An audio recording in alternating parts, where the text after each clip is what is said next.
Audio Jungle.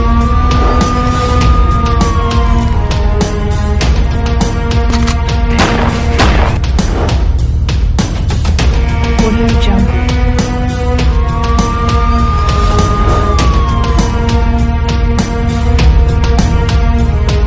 Audio Jungle. पाँव के नक्श मंजिल का पता देते हैं, कौन किस शान से गुजरा है बता देते हैं। विलायत जाफरी साहब हमारे बीच नहीं रहे।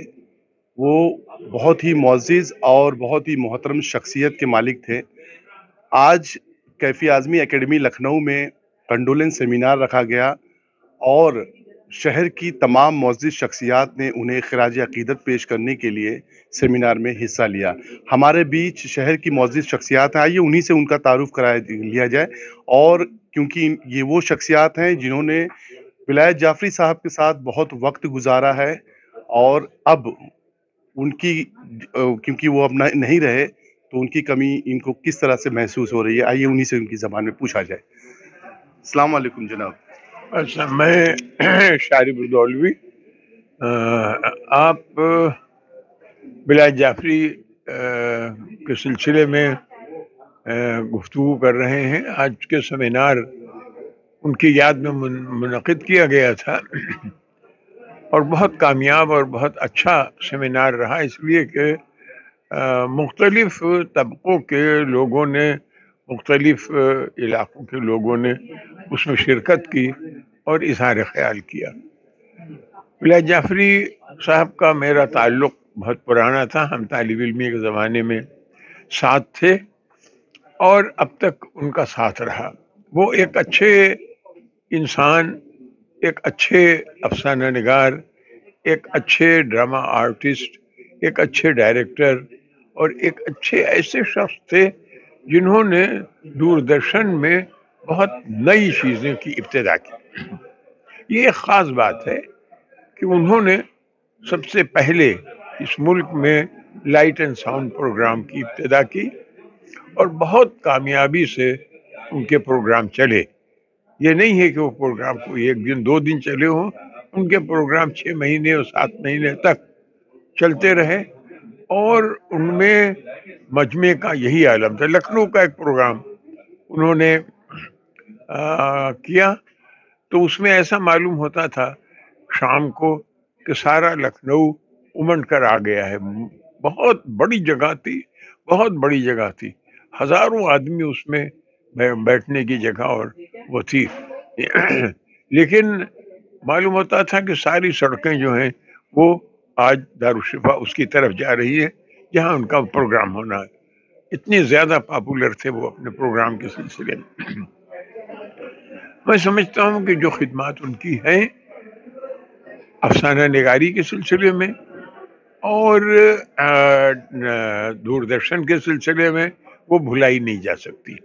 लेकिन एक बात है, मैं ये समझता हूँ कि जो कुछ काम उनका अफसाने के सिलसिले में है उसे एक बार शाया होना चाहिए।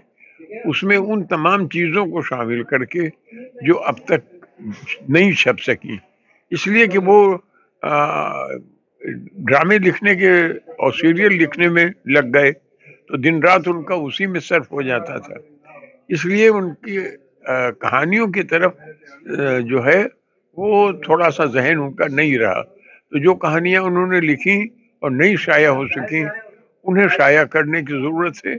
उन्हें उसी वक्त हम बेहतर तरीक़े पर विलायत जाफरी के सिलसिले में बात कर सकेंगे जब हमें उनकी सारी तहरीरें पढ़ने को मिल जाएं। अभी उनके 2 मजमूए हैं लेकिन उनकी बहुत सी कहानियाँ छपने से रह गई हैं।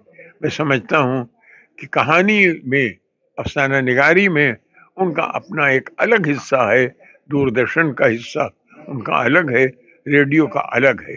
लेकिन कहानी लिखना जो है वो एक पायदार चीज़ है, तारीख़ बनाती है कहानी।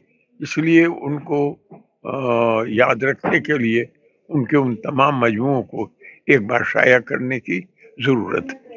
जनाब, क्योंकि उन्होंने आपके साथ बहुत ज़िंदगी के बहुत से लम्हे जो है करीबन आप बता रहे हैं कि स्टूडेंट लाइफ से आपसे जुड़े रहे हैं, तो ऐसे में आपके बीच वो नहीं है, तो आप लोगों आपको खासकर आपको जो है उनकी कमी किस तरह से जो है सता रही है? कैसी महसूस हो रही है? ये आपका खासा तकलीफदेह सवाल है। इसलिए कि जब मैं अब अपने चारों तरफ निगाह डालता हूँ तो बहुत कम क्या शायद अब कोई नहीं है जिसको मैं ये कहूँ कि ये मेरे साथ पढ़ते थे। लालजी टंडन थे, वो भी मेरे साथ पढ़ते थे, विलायत जाफरी भी मेरे साथ पढ़ते थे। ये लोग सब एक एक करके सब चले गए। अब एक आरिफ नकवी हैं, वो जर्मनी में हैं, लेकिन बाकी तो यहाँ कोई मेरे जमाने के यूनिवर्सिटी के लोग हैं, वो बहुत से हैं, लेकिन जो मेरे साथ थे, जो मेरे क्लास फेलो थे, जो मेरे साथ पढ़ते थे, वो लोग अब नहीं रहे। लिहाजा बहुत तकलीफ होती है और एक तन्हाई का एहसास होता है। हम लोग आपस में अपनी जो बातें शेयर किया करते थे, कुछ वो लिखें, कुछ वो सोचें, कोई चीज़ हम सोचें, कुछ हम लिखें, तो उसका जो एक्सचेंज होता था, उससे हम लोगों को बड़ा फायदा पहुंचता था, अच्छा लगता था उन चीज़ों को याद करके, उन चीज़ों को शेयर करके। अब कोई नहीं रहा जिससे हम उन बातों को शेयर कर सकें, उन यादों को शेयर कर सकें, उस तरह की लिखने की अपनी गुफ्तगू कर सकें, उस पर मुबाहिसा कर सकें। लिहाजा ये बहुत तकलीफदेह है, लेकिन क्या किया जाए कि सभी मुसाफिर हैं और सभी को अपने अपने वक्त के ऊपर इस सफ़र से निकलना है। वो पहले चले गए, खुदा उनकी मग़फ़िरत फरमाए वो और अपने जवाहर रहमत में जगह दे, और उनके अजीज़ों, उनके बच्चों, उनकी बेटियों को, सबको, कृष्णा भाभी को, सबको सब्र की ताकत अता फरमाए। शुक्रिया जनाब।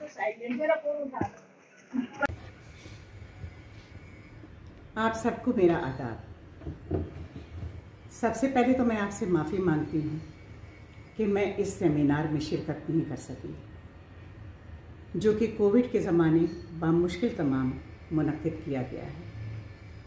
उम्मीद है कि आप सब मुझे माफ़ करेंगे। कुछ वजूहात ऐसे हो जाते हैं जिसमें हम आना चाहते हुए भी नहीं आ सकते। विलायत जाफरी जो हर प्रोग्राम में मौजूद होते थे, वो आज हम सब के बीच में नहीं हैं, और हम इस कमी की भरपाई हम सब लोग शायद ही कर पाएँ। वो लखनऊ के हर कल्चरल प्रोग्राम पर ड्रामा संस्थाओं के साथ जुड़े हुए थे और किसी न किसी शक्ल में अपना योगदान देते थे। कैफी आज़मी एकेडमी को भी खड़ा करने में उनका बहुत योगदान रहा। आज इस सेमिनार में जाफरी साहब के फ़न और शख्सियत पर आप सब लोगों ने जो विचार शेयर किए हैं, मैं आप सब का आभार प्रकट करती हूँ। मैं उनके बारे में क्या क्या बयां करूँ, जितना करूँ उतना ही कम है। वो मेरे बहुत अच्छे साथी और पति थे। मुझे तो यकीन ही नहीं होता कि अब वो इस दुनिया में नहीं हैं। वो बहुत ही खूबियों के मालिक थे, बहुत खामोश, बहुत ज़हीन और बहुत मददगार इंसान थे।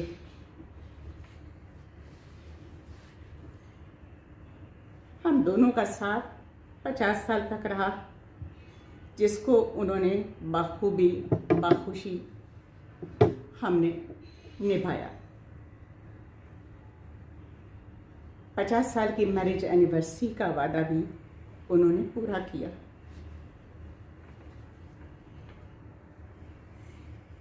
बीमारी के दौरान मुझसे अक्सर कहा करते थे कि मैं जब लखनऊ जाऊंगा तो सबसे पहले अपनी बायोग्राफी कंप्लीट करूंगा। उनकी एक और भी तमन्ना थी कि वह बहुरूपिया को डांस ड्रामा की शक्ल में लिखना और डायरेक्ट करना चाहते थे, लेकिन वक्त को कुछ और ही मंजूर था। वो अधूरे अरमान लेकर हम सबको छोड़कर चले गए। बातें तो बहुत हैं, मैं किस किस को बयां करूं। आप सबका ज़्यादा वक्त ना लेते हुए मैं शारिफ भाई, डॉक्टर अनिल रस्तोगी, वकार, अब्बास रज़ा, सबका शुक्रिया अदा करती हूँ जिन्होंने इस प्रोग्राम को, इस सेमिनार को कामयाब बनाया। सरवत मेहंदी और मेरी बेटी रश्मि का भी मैं आभार प्रकट करती हूँ, जिनकी वजह से ये सेमिनार कारगर हुआ। सरवत मेहंदी और एकेडमी के सभी मददगार सदस्यों का भी मैं शुक्रिया अदा करती हूँ। Thank you.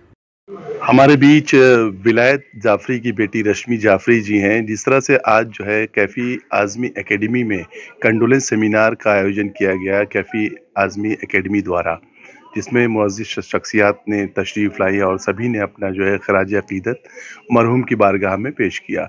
ऐसे में आइए उनकी बिटिया रश्मि जाफरी जी हैं, इनसे फ़ीडबैक लिया जाए, क्योंकि इनकी वालिदा जो है किसी वजह से आ नहीं पाई है सेमिनार में, और उन्होंने उनकी वीडियो भी दिखाई जो मैसेज देना चाहती थी अपनी तरफ से। आइए रश्मि जी से पूछा जाए, क्योंकि इनके वालिद का इंतकाल हुआ है और वो एक ऐसी शख्सियत के मालिक थे जिसे पूरे बैनुल अक़वामी सतह पे लोग जो है वाकिफ़ थे।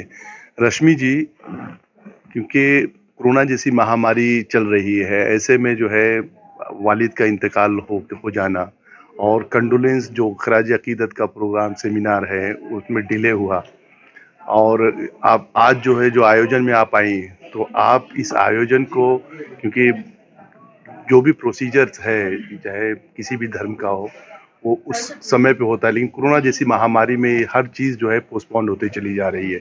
ऐसे में आज ख़िराज अक़ीदत आपके वालिद को पेश की गई, आप कैसा महसूस कर रही हैं? जी, कैसा महसूस करूं ये कहना तो ऑब्वियसली दिल बहुत भारी है, मगर हाँ इस बात की खुशी है क्योंकि हम कोरोना के टाइम पे उस समय जब लॉकडाउन हो गया था उस टाइम पे कोई आ भी नहीं पाया था और कंडोलेंस उस टाइम पे हो नहीं पाई थी। फिर सरवत भाई ने इस आइडिया को प्लान करा और उसमें फिर उन्होंने मुझे जोड़ा, तो जितना मुमकिन हो सकता था और काफ़ी अच्छे लेवल पे आई थिंक हम लोग ने इसको मैनेज किया है। शारिफ भाई की रजामंदी और सबकी सबका उसमें बहुत बड़ा योगदान है। और इतनी बहुत ज़्यादा कोशिश करने के बाद भी मम्मी और बाकी भाई बहन नहीं आ पाए हैं, क्योंकि सबको पता है कोरोना की वजह से काफ़ी दिक्कतें हैं। बाय फ्लाइट ट्रैवल करना, वो भी बॉम्बे में हैं। उनकी तबीयत भी थोड़ी आजकल ठीक नहीं चल रही है और हम लोग कोई रिस्क नहीं लेना चाहते हैं, क्योंकि पापा के साथ तो अभी बहुत ताज़ा है हम लोगों के लिए ये सब इस तकलीफ से ऊपर निकलना। तो उस वजह से हम लोग ने, सारी फैमिली ने फैसला लिया कि अभी मम्मी नहीं भी आएंगी तो लेटर वी कैन, एटलीस्ट मैं हूँ जो यहाँ पर इस बात को आगे बढ़ा सकती हूँ। मैम, आज की ख़राज अक़ीदत जो सेमिनार रखी गई थी, इसमें कौन कौन शख्सियात तशरीफ़ लाई थी? बहुत लोग आए थे, नाम तो मैं लेना भी बड़ा मुश्किल होगा। जीबी पटनायक साहब तो हमारे चीफ गेस्ट थे, वो तो आपने देखा ही था। अनिल रस्तोगी अंकल थे, शारिफ भाई हैं, एंड साबरा हबीब हैं, सूर्य मोहन जी थे, आतमजीत हैं, बहुत सारे लोग हैं। मैं किस किस का नाम लूँ, बहुत सारे लोग थे। बहुत जितने भी अहम शख्सियत हैं यहाँ की, सारी जितनी हमने कोशिश करी थी और माशाल्लाह से काफ़ी सब लोग ने कोशिश करी है, वो सब लोग ने आए हैं, उसके लिए मैं बहुत बहुत शुक्रिया कहना चाहती हूँ सबका। और जिन जिन के नाम मैं भूल रही हूँ उसके लिए वेरी सॉरी प्लीज़ उसका बिल्कुल भी माइंड मत करें। और I can read it out the name if you want. No, it's okay, no issue. और मैम, आपके परिवार में क्योंकि वालिद की जो है बड़ी भूमिका रही है और क्योंकि उन्होंने आप लोगों के सरपरस्ती बहुत अच्छी तरह से की है, ऐसे में उनकी अनुपस्थिति, उनकी जो है गैर मौजूदगी आप लोगों को किस तरह दिखती है? देखिए, ये सवाल फिर मैं कहूँगी बहुत तकलीफ देने वाला है। जैसे इन्होंने कहा है, यहाँ पर आना पापा के साथ ही आते थे, प्लेस में भी पापा के साथ ही आते थे, हर जगह ऑब्वियसली उन्हीं के साथ। और मैं लखनऊ में ही रही हूँ, बाकी भाई बहन तो सब बॉम्बे में हैं, तो मेरा आना जाना मेरा मतलब अटैचमेंट बहुत ज़्यादा है। हर सैटरडे संडे जाना और कहीं पे भी होता था, बिकॉज मेरा घर पास ही में, तो पापा जब आते थे तो वो घर आते थे। मतलब बहुत ज़्यादा हम लोगों का अटैचमेंट रहा है। और एक इकलौती बेटी थी और मेरी बेटी भी हैं, तो नातिन तो हम लोग का ऑलमोस्ट एवरी सेकेंड डे का मिलना रहता था, हर चीज़ में शामिल थे हम। उसमें यहाँ पर आना, जब पहली बार आना शुरू किया था प्रोग्राम की तैयारी के लिए, तो मेरे बहुत मुश्किल था। ऑब्वियसली आप वो सारी मंजर आपके सामने आ जाते हैं, बहुत मुश्किल होता है फिर, मगर क्योंकि काम को आगे बढ़ाना है, पापा को आगे लेके जाना है, ये जिम्मेदारी उठाई है, तो इसलिए दिल को मजबूत करना भी बड़ा ज़रूरी हो जाता है। सो ऐसे है, तकलीफ तो वो कहीं नहीं जाएगी, हम लोग के साथ हमेशा ही रहेगी। ये हमारे बीच थी रश्मि जाफरी जी, जो तमाम जो भी लोग खराज अकीदत पेश करने के लिए आए, सभी का शुक्रिया अदा कर रही थी और अपने वालिद की कमी ज़िंदगी भर रहेगी ऐसा मैसेज दिया उन्होंने। मैं सैयद गुलाम हुसैन सरफराज जाहिद के साथ लखनऊ से बुलंद पुलिस टाइम्स के लिए। बुलंद पुलिस टाइम्स।